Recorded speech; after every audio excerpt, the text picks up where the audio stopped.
Eh bien, bonjour à tous, bienvenue pour le live de Digital. On est ravis aujourd'hui avec Benoît de vous retrouver pour répondre à vos questions. Et on est aujourd'hui dans un très bel endroit qui s'appelle Pépite Paris, qui a eu la gentillesse de nous accueillir et qui nous offre ce joli décor pour notre live. Donc, merci à eux pour l'accueil. On va commencer assez vite parce qu'on a prévu un créneau de 30 minutes, donc ça va être assez court. Merci à tous déjà en amont d'avoir participé à notre plateforme collaborative. Vous avez pu poser vos questions. Donc, le principe d'aujourd'hui, il est très simple. On va y répondre. On a sélectionné les 6 questions les plus likées pour pouvoir vous apporter nos réponses. Et on s'est aperçu qu'il y avait 2 sujets principaux, effectivement, qui revenaient. C'était le rythme et les outils. Donc, on va tout de suite commencer avec Benoît sur la première question, en sachant que donc n'hésitez pas à prendre des notes. Vous avez sur la plateforme l'onglet chat, donc qui vous permet d'échanger ensemble. Si vous souhaitez nous adresser des questions pendant la présentation, vous avez l'onglet questions, comme son nom l'indique. Donc, on aura une session voilà, où on jettera un petit coup d'œil à vos questions au milieu du live. Donc n'hésitez pas à rajouter des interrogations si vous en avez. Et on va commencer tout de suite avec la première question. C'est parti. Hop, on y va. Alors, première question. Quel rythme adopter pour conserver l'attention du public ? C'est une bonne question. En fait, il y a deux aspects déjà. Il faut avoir en tête que sur un événement digital, on a 2 parties. La première, c'est ce qui se passe au niveau de l'URL, et la deuxième, c'est ce qui se passe au niveau de l'IRL. L'URL, c'est la page Internet, c'est le lieu de votre événement, c'est la plateforme. C'est là où vous êtes aujourd'hui, avec nous. Et puis la deuxième, c'est l'IRL, c'est ce qui se passe sur votre plateau. Donc là, c'est ce qui se passe aujourd'hui en physique. Pour gérer ce rythme de l'événement, ce qui va compter, c'est de bien jouer sur cette notion d'avoir les 2 en tête. Et en fait, moi, quand je suis sur mon événement, sur mes événements digitaux, d'accord, sur les plateaux de tournage, c'est pas tant ce qui se passe au plateau qui va m'intéresser, mais c'est ce qui va se passer sur derrière l'écran. D'accord, je vais regarder ces aspects-là. Donc, c'est parce que c'est ce que votre public va regarder. Ça, c'est vraiment l'événement final. Donc, c'est vrai que c'est important de laisser ce qui est en train de se placer sur le plateau pour vraiment regarder qu'est-ce que vont voir votre public et qu'est-ce qu'ils vont percevoir. Et donc, quand on parle de rythme à adopter, le contenu, forcément, il est beaucoup plus rapide. Il est beaucoup plus efficace. Il doit être plus efficace qu'en présentiel. 3 clés de lecture. Alors, il y en a plein d'autres, mais déjà, celles-là, si vous les avez, c'est intéressant. Des jingles vidéo de 5 à 7 secondes maximum.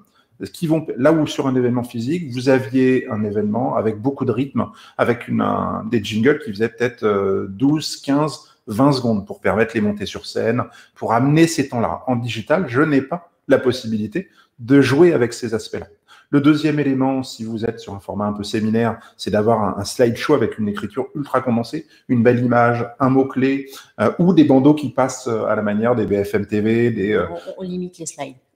Mais ouais, limiter les slides au maximum. Et puis, les vidéos, là où vous aviez l'habitude de faire une vidéo de 3 minutes, par exemple, avec plusieurs sujets dans la vidéo, eh bien, prévoyez plutôt de faire 3 vidéos d'1 minute à chaque fois. Bref, du rythme et du rythme. Autre élément qui peut être intéressant, c'est de travailler en fait le timing de votre événement. Quand je parle de rythme, là je vous ai mis une séquence de 30 minutes avec une introduction face au TED Talk, une interview en 5 questions, on annonce la séquence de questions-réponses pour préparer, parce que toutes les questions de réponse demandent de l'inertie, et puis pour justement trouver ce rythme-là. Donc, on va en fait, si vous regardez bien ce qui se passe à la slide, on va avoir cette alternance entre ce qui se passe au niveau physique, ce qui se passe au niveau de l'accompagnement image, d'accord, et puis surtout l'interaction qu'on va pouvoir retrouver avec l'audience. Alors moi, je suis un fervent partisan de l'intégration du chat au sein parce que à partir du moment où on est sur des événements live, c'est important de pouvoir mettre le chat et donc les participants à l'honneur, au même titre que récupérer les questions-réponses. Et c'est pour ça, comme l'a dit Agathe au début, on va avoir 2 temps de questions-réponses, un au bout d'ici une dizaine de minutes, et puis un autre à la toute fin de ce webinaire. Tout à fait. On va enchaîner avec la deuxième question, donc qui est la suite logique de cette question, qui est comment garantir l'engagement des participants sur un événement digital et éviter les décrochages en cours de route. Parce qu'effectivement, le point noir du digital, vous l'avez compris, c'est que on a notre audience qui est derrière son écran, qui est pas forcément toujours très concentrée. Donc, on est obligé effectivement d'essayer de le retenir tout au long de l'événement. Et donc, il y a des techniques pour justement travailler et permettre voilà, de donner du rythme à cet événement. Donc, c'est effectivement le sujet. Effectivement, la première des techniques, c'est le rythme et le rythme, en fait. C'est le rythme d'écriture de votre événement qui va garantir, en fait, d'éviter les décrochages. De la même manière que quand vous regardez une série ou un film, vous ne décrochez pas parce que le rythme de l'écriture fait que on a des changements d'action, on a des changements d'émotion qui arrivent au fur et à mesure. Si vous devez garder une image en tête, c'est de se dire, je prends ma paire de ciseaux et je découpe ce que je pouvais avoir au niveau physique. Je vais vraiment avoir des temps de séquence, comme j'ai pu vous le montrer juste avant, des temps de séquence qui sont beaucoup plus courts, beaucoup plus ramassés. Je vais prévoir sans doute, en termes de rythme, des séquences qui font plutôt 5 minutes de timing maximum, d'accord ? Même si j'ai 25 minutes, un intervenant ou quelqu'un qui va parler pendant 25 minutes, je vais faire en sorte, à l'intérieur de tout ça, de changer les formats. L'idée également sur ce rythme et ce séquençage, c'est d'avoir des séquences qui sont beaucoup plus ramassées. Et puis, donc le deuxième point, c'est d'arriver à impliquer votre audience un maximum via le chat. L'idée, c'est d'avoir un chat qui est à la fois ouvert, un chat animé et un chat écrit. L'idée, c'est pas de laisser, comme on peut le voir sur Twitch ou d'autres, des chats ou sur YouTube, des chats qui sont un peu laissés à l'abandon. Mais au contraire, c'est d'avoir un chat qui est événementialisé. Notre métier, c'est d'événementialiser les choses, donc c'est-à-dire d'intégrer un maximum de contenu et de ramener vers le contenu. On ne pourra pas empêcher les décrochages. D'accord ? On ne pourra pas empêcher l'effet zapping. Là, j'imagine qu'en regardant le chat défiler, d'ailleurs, si vous avez des commentaires, n'hésitez pas à commenter, savoir ce que vous pensez de ce qu'on est en train de raconter. Ça nous intéresse. Et ça va surtout nous permettre de rebondir et d'échanger avec vous. Le chat, il permet cette dimension-là. Et donc, quand je parle de chat écrit, c'est vraiment d'avoir des séquences où on va pousser les éléments de contenu, par exemple, le message clé à retenir sur la séquence. Et puis, troisième point, je trouve qu'on l'utilise assez peu aujourd'hui, c'est d'intégrer la gamification au cœur des dispositifs digitaux. Et avec de la gamification, vous allez être sûr de limiter au maximum les décrochages.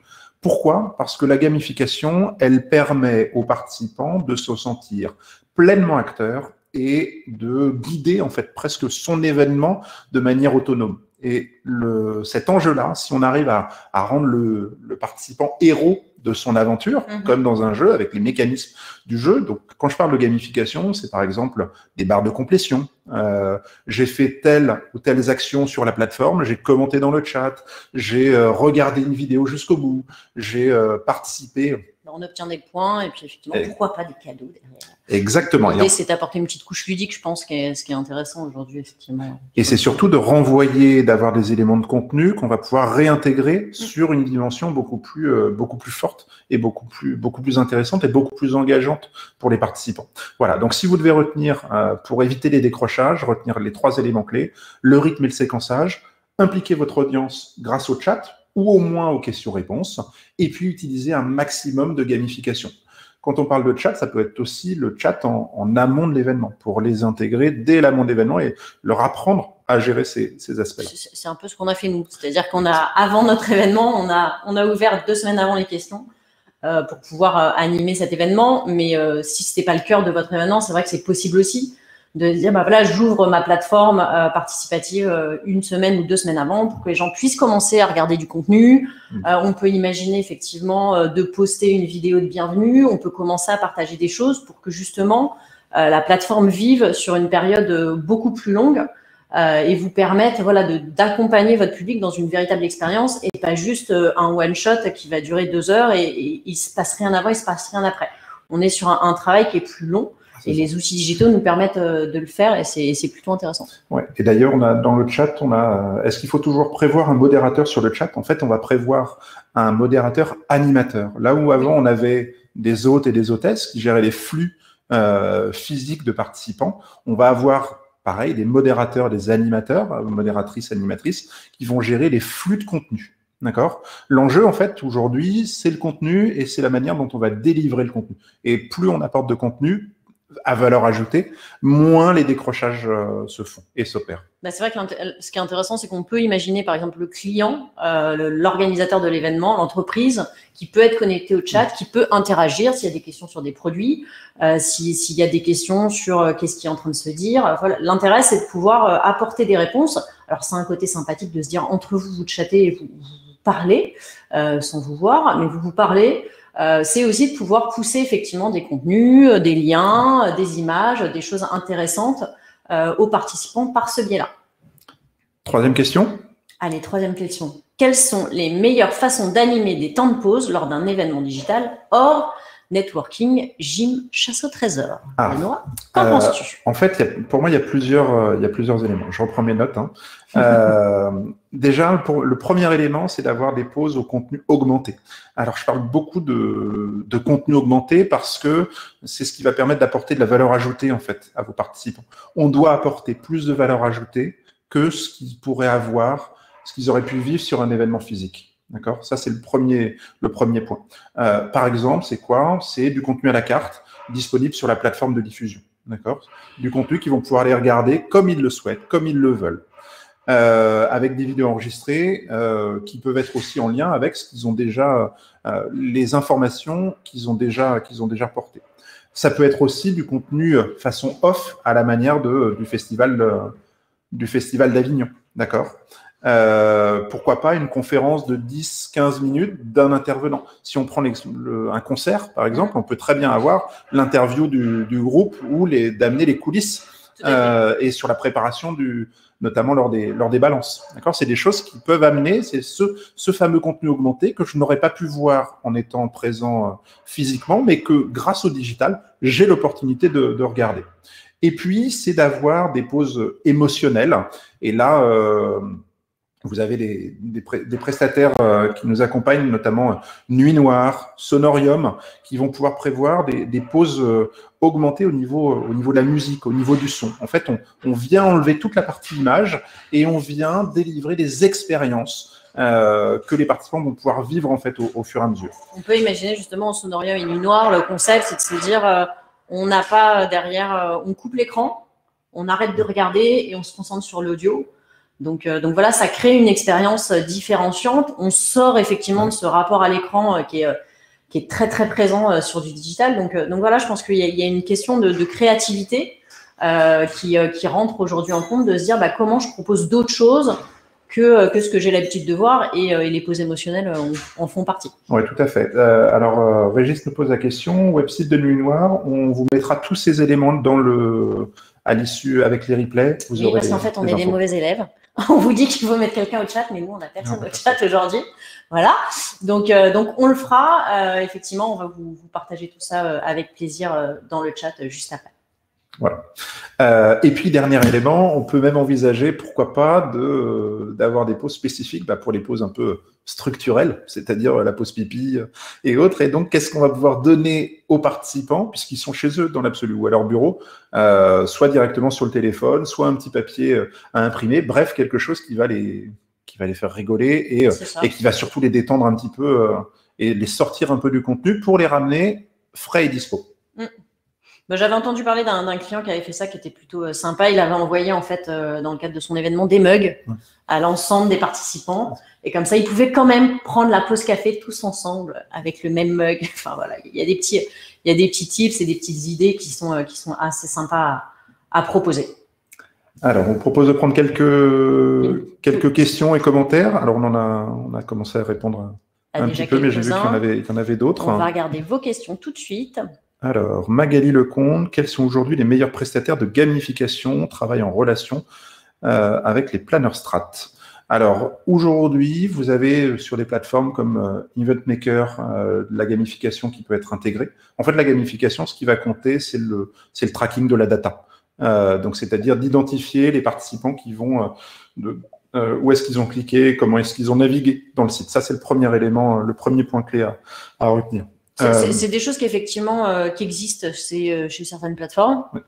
Donc, vous l'avez par exemple effectivement chez SpotMe où il y a justement ce système de dire je remplis mon profil, je gagne des points, je vois une vidéo, je gagne des points. Donc, ça, c'est des choses qui existent. Après, sur la gamification, on peut aller encore plus loin et on vous en parlera juste après.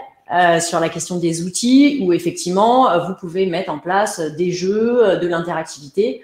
Voilà, beaucoup plus sur du côté ludique et qui apporte une petite couche un peu plus sympathique à ce qui a déjà été fait. Carole nous pose la question, Carole Doss, comment faire avec des événements destinés au grand public? En fait, la démarche est exactement la même, c'est-à-dire que il faut toujours se mettre à la place de ses participants. Quelle valeur ajoutée je vais pouvoir leur apporter? Quels éléments mon public aimerait voir ou aurait aimé voir, mais auxquels il n'aurait pas forcément pensé. D'accord? Et c'est notre capacité d'organisateur d'événements, de concepteur d'événements, d'amener ce public vers des nouveautés. Et après, je pense que pour le grand public, la question se pose au niveau effectivement de la plateforme de diffusion. Parce que effectivement, sur du corporate, on va être sur des plateformes qui sont plutôt des plateformes fermées et privées. Sur de l'événement grand public, vous pouvez travailler sur des diffusions via YouTube, via LinkedIn, via Facebook, voilà, sur des plateformes beaucoup plus grand public. Donc en fait, c'est la fin de la chaîne qui va être la diffusion, qui va être légèrement différente en fonction du degré d'accessibilité de votre événement. Mais sinon, effectivement, toute la préparation, toute la partie conception peut être tout à fait cohérente et identique à celle d'un événement corporate. Ouais, c'est ça. Et Fez nous pose la question, quelles sont les animations qui fonctionnent bien? En fait, dans l'absolu, toutes les animations fonctionnent bien. Mais celles qui vont fonctionner le mieux pour moi, c'est celles qui vont intégrer un maximum d'images où on va mettre en mouvement les personnes derrière leurs écrans. Les principes de je me prends en photo, de jouer avec les challenges façon TikTok, c'est des choses qui vont très très bien marcher. Encore une fois, tout dépend du public, mais on peut aller vers ces éléments-là. Voilà, on vous propose de passer à la suite. Donc la deuxième thématique, c'est-à-dire les outils. Parce qu'on sait qu'aujourd'hui, c'est quand même un des sujets qui est recherché en fait. Préoccupant. Tout à fait. Avec quels outils on travaille, avec quels prestataires en termes d'interactivité, en termes de plateforme, parce que ce sont les lieux de nos événements. Donc il faut pouvoir les. Tout à fait. Il y a énormément d'offres, clairement. L'idée, c'est effectivement d'arriver à identifier la bonne offre pour votre projet. Donc ça, on va y parler juste après. Mais on va déjà répondre à la question concernant donc la question numéro 4. Avez-vous des outils à recommander pour renforcer l'interactivité lors d'un stream, outre l'animation d'un chat? La réponse est oui, bien évidemment.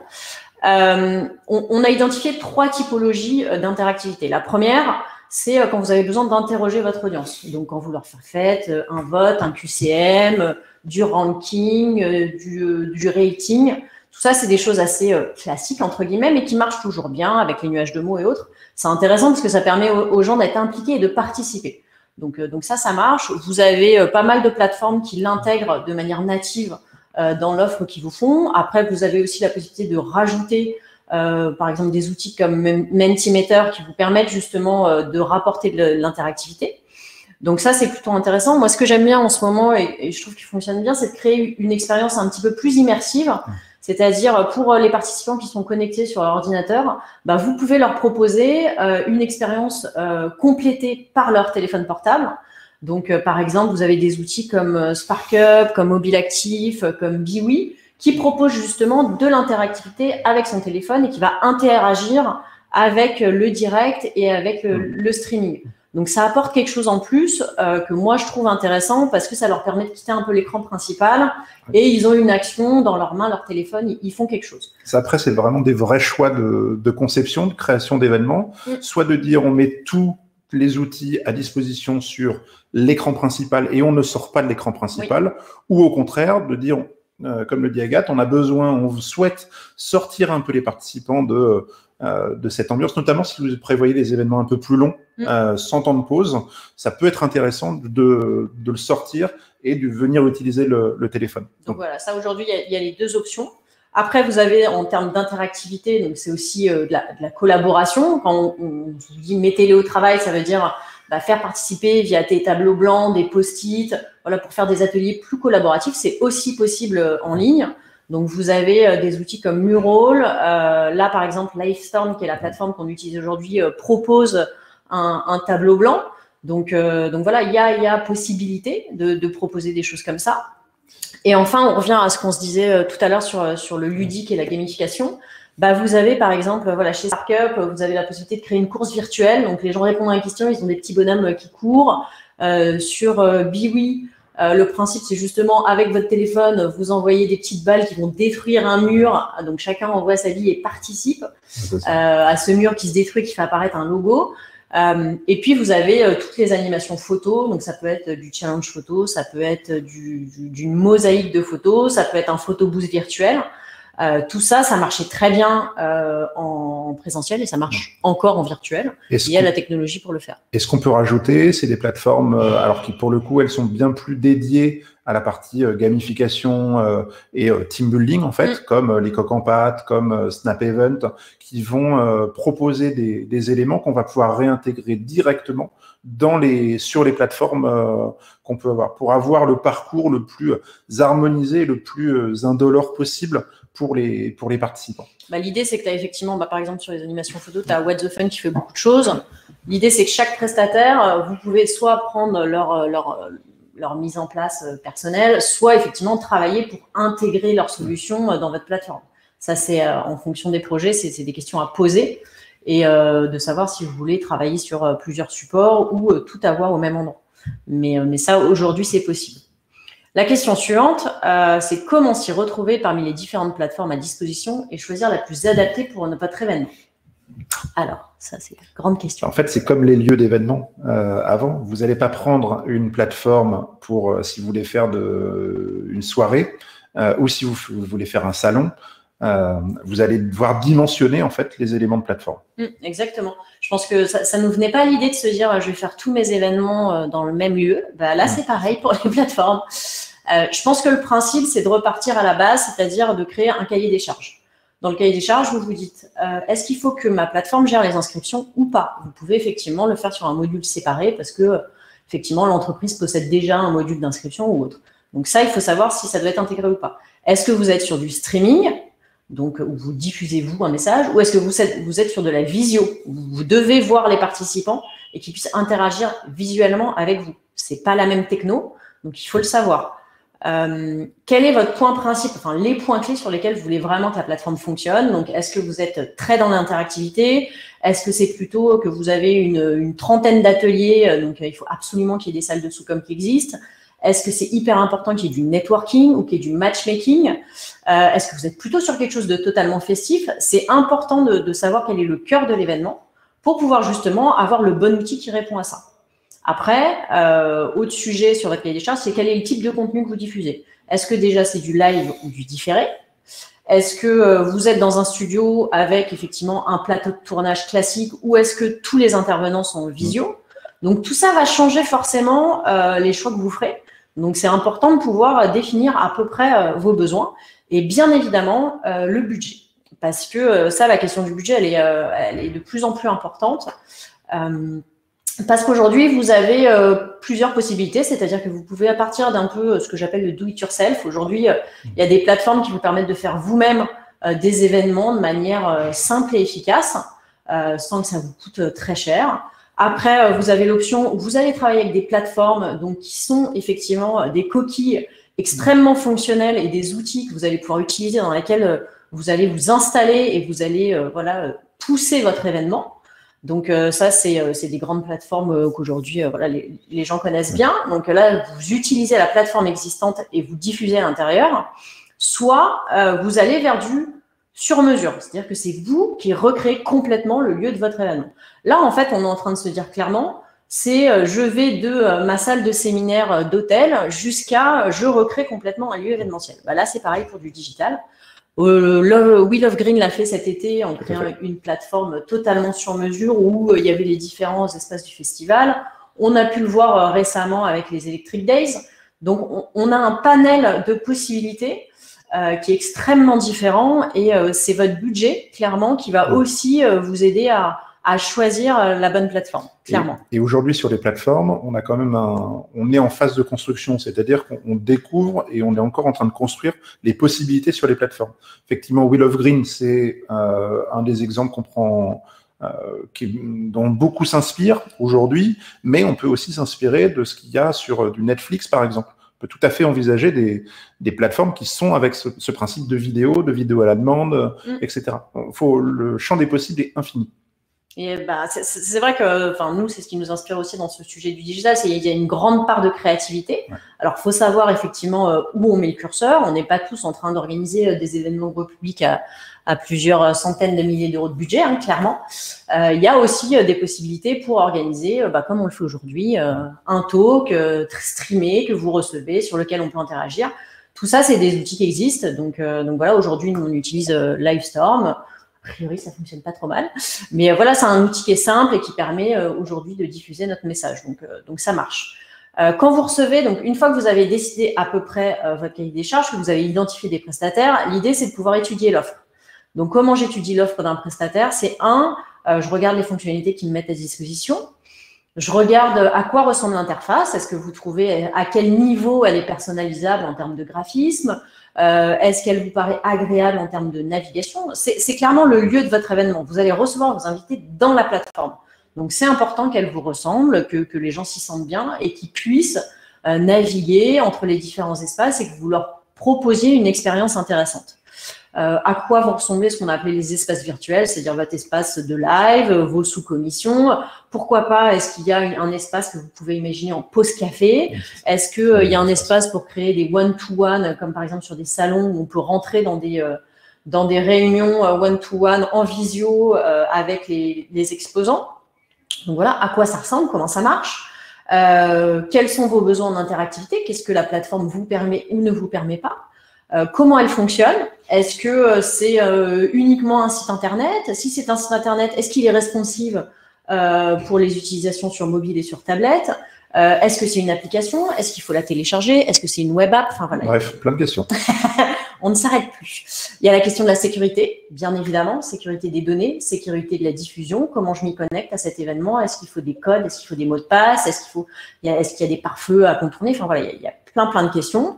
L'accompagnement et le support, clairement, si vous choisissez une solution pas chère, ça ne sera pas la même chose que si vous avez un prestataire et une plateforme qui vous prend la main, qui vous accompagne, qui va vous permettre de vous assurer la sécurité de la réalisation avec une plateforme qui tient la route, avec des bons serveurs, avec des bons encodeurs, avec une bonne connexion Wi-Fi, parce que tout ça, effectivement, vous en avez besoin pour que ça se passe bien. Et bien sûr, le prix, de pouvoir comparer ce qui est comparable.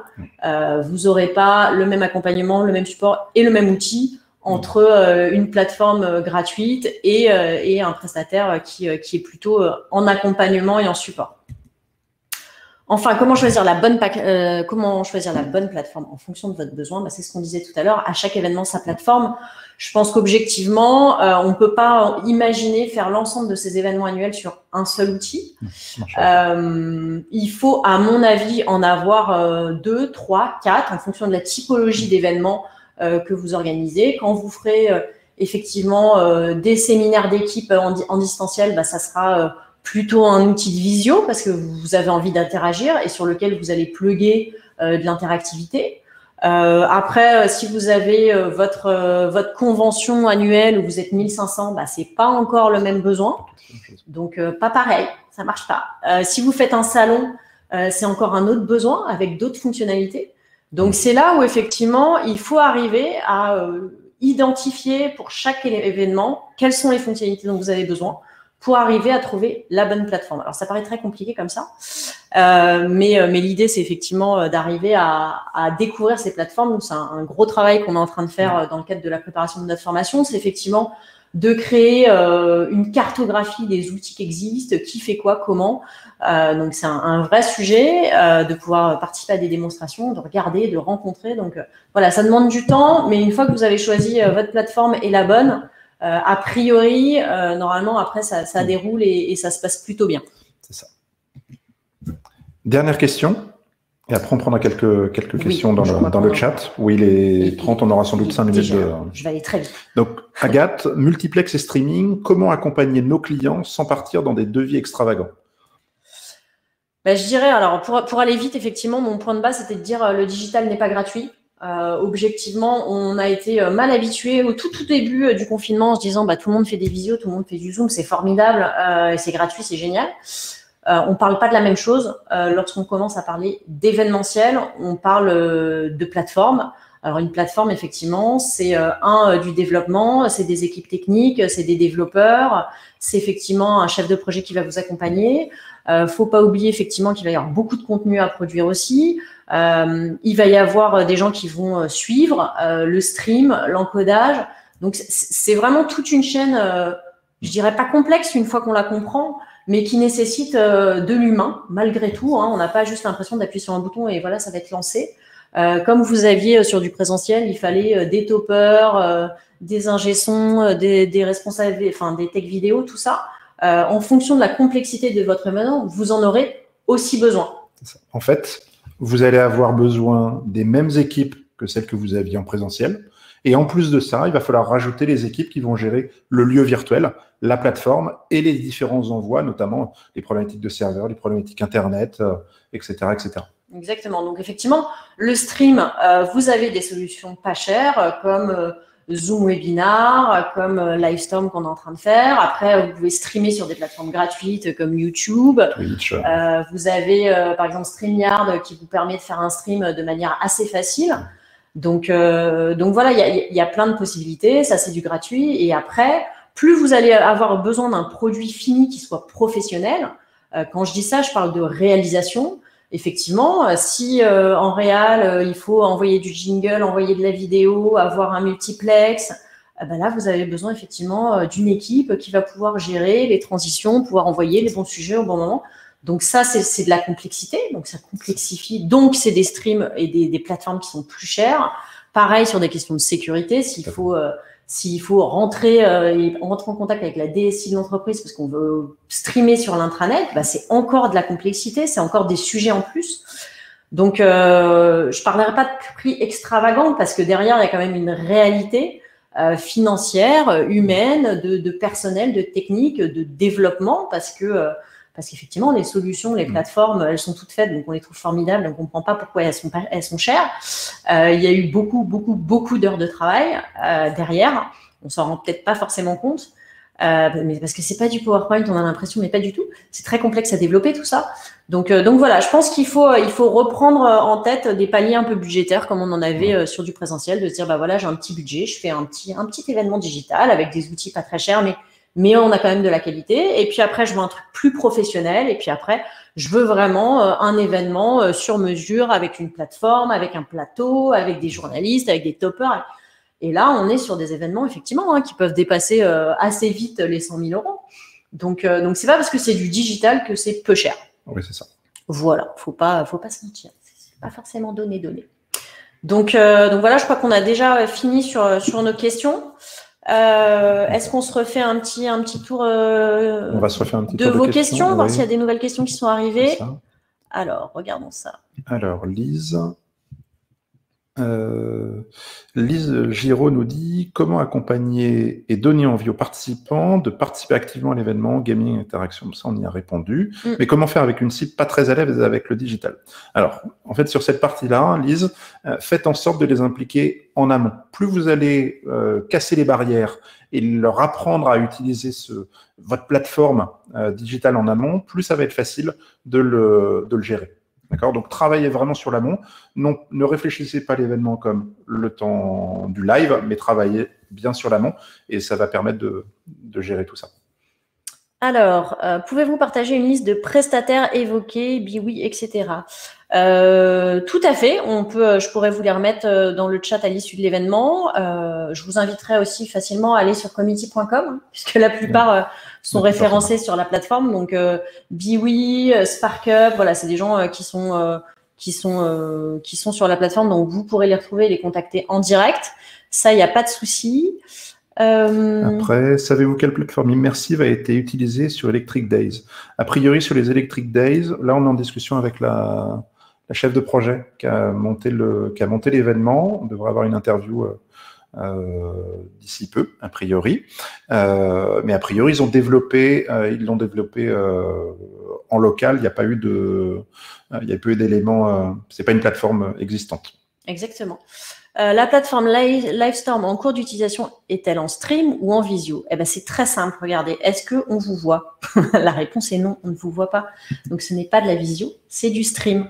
C'est la grosse différence entre les deux, c'est-à-dire que on envoie effectivement, c'est nous qui diffusons, qui poussons en fait notre contenu vidéo vers vous. Nous, on ne vous voit pas, donc c'est pas une visio. Par contre, si effectivement on avait intégré des intervenants à distance, on aurait en fait intégré de la visio qu'on vous aurait streamé. Je sais que c'est pas simple, mais c'est vrai que c'est hyper important de comprendre la différence entre les deux parce que très clairement ça influe énormément sur comment organiser son événement et quels outils on choisit en fonction de ce qu'on veut faire. Une dernière question? Régis Macquart qui dit Magali Lecomte, d'où l'intérêt de consulter un free qui fait de la veille active sur les outils, comme Benoît. C'est gentil, Régis. Un peu de personal branding. Tout à fait. Mais, et puis ensuite, qu'est-ce qu'on a? FaZe qui nous pose la question comment évaluer le ROI d'un événement digital?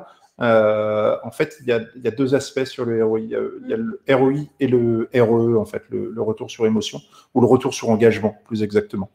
Et donc ça, on va le mesurer avec les datas de l'événement, avec les datas du site, de la plateforme. Mais au-delà de ça, c'est pas juste les datas brutes, c'est aussi la qualité des réponses qu'on va pouvoir récupérer. C'est-à-dire que plus il y a d'échanges, plus il y a de partage, et plus les questions et les réponses, enfin les réponses qui sont faites sur le chat. Exactement. Plus on va pouvoir mesurer, se dire que l'événement a une forte puissance, et surtout il va falloir travailler sur l'après-événement et comment j'arrive à engager, je continue en fait la conversation avec mes publics. Et puis un des outils effectivement qui peut être utilisé en live, c'est de voir effectivement le drop-off au niveau des gens qui suivent. Tout à fait. Parce que souvent, on a des gros décrochages. Donc, c'est de dire, bon, bah voilà, sur ce sujet-là, j'ai eu un gros décrochage. Sur cet atelier spécifiquement, ça veut dire que le sujet a été soit malmené, soit été moins intéressant. Donc, ça permet aussi voilà, d'avoir un retour assez rapide qu'on n'aurait pas, en fait, en physique parce que les gens n'osent pas quitter la salle quand ça ne les intéresse pas. Là, ils le font. Donc, ça permet aussi d'avoir un ROI, de savoir qu'est-ce qui a été perçu, qu'est-ce qui a plu et qu'est-ce qui n'a pas plu. Je crois. Tout à fait. Et effectivement, Maureen qui dit la plateforme InWink, on n'en a pas parlé, mais effectivement, ça marche très bien, fonctionne, permet bien le networking et la prise de rendez-vous. En fait, il y en a plein qui proposent ces formats. Alors, j'ai plus le nom du prestataire exact en tête, mais le prestataire qui utilise l'événement, les Big Boss, est sans doute une des clés pour ceux qui font du salon. Pour ceux qui font du salon et justement c'est avec ces temps de one-to-one et d'échange à haute valeur ajoutée. Je crois qu'on va être obligé de finir. Oui. Parce qu'il est l'heure. Voilà. Si jamais le format vous a plu, n'hésitez pas à nous le dire dans le chat. Nous, on serait ravis de refaire une session, pourquoi pas en janvier. Ça serait avec plaisir. Donc, comme vous le savez, peut-être avec Benoît, à partir de janvier, on va commencer la formation Digital.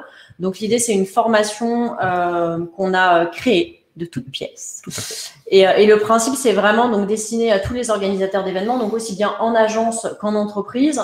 Et le principe, c'est 4 modules d'une demi-journée à chaque fois pour d'abord comprendre. Donc, effectivement, quels sont les enjeux, quels sont les objectifs, comment ça fonctionne.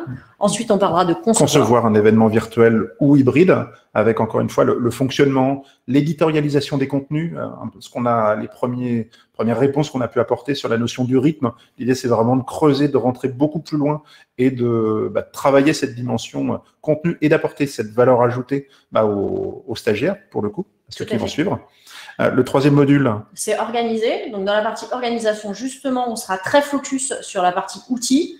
Donc, quelles sont les différentes plateformes? On rentrera dans un comparatif assez détaillé des différents outils, aussi bien sur de la plateforme que sur du streaming, que sur comment on gère la connectivité de son événement. Donc là, on sera beaucoup plus solution.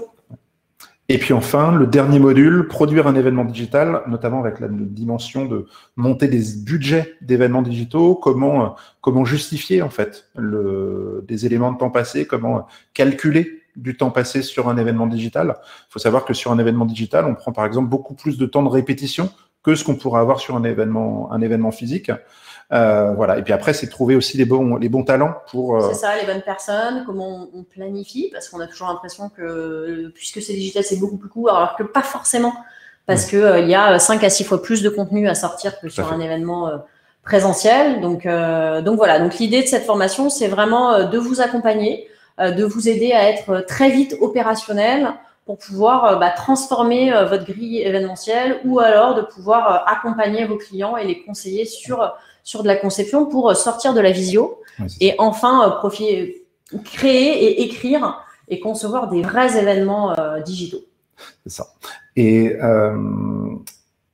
pour finir, les sessions de janvier sont toutes bookées pour le moment. Celle de février commence à se remplir pour moitié et on est quasiment au bout. Donc, n'hésitez pas à activer rapidement. Ouais, sur février, il nous reste encore de la place. Donc, il ne faut pas hésiter sur février. On a des sessions en mars. Donc voilà. Si ça vous intéresse, vous pouvez donc soit nous envoyer votre adresse mail via question et nous, on vous recontactera derrière. Soit vous pouvez aller directement sur committee.com sur la page d'accueil. Vous avez nos formations digitales, vous pourrez la trouver. Le principe, c'est voilà, si ça vous intéresse, on serait ravis de pouvoir vous accompagner et de vous aider à accompagner cette transition et cette transformation digitale. Parce qu'on va y être pour quand même quelques temps. Et il y a une question qui se pose par rapport au replay de ce webinaire. Oui, il sera en replay et vous y aurez accès à l'issue de quand on aura fini. Ça marche. Et puis merci à Elsa d'avoir partagé le lien de la formation. C'est formidable. Vous voyez, on n'a même pas besoin de le faire. Encore merci à Pépite. On a une communauté formidable. Encore merci à Pépite de nous avoir accueillis ici. Exactement, pour ce joli cadre. Voilà. Vous pouvez en faire un lieu de webinaire, n'hésitez pas. Et puis à très vite. Super, merci Benoît. Merci à tous. Au revoir. Merci Agathe. Au revoir.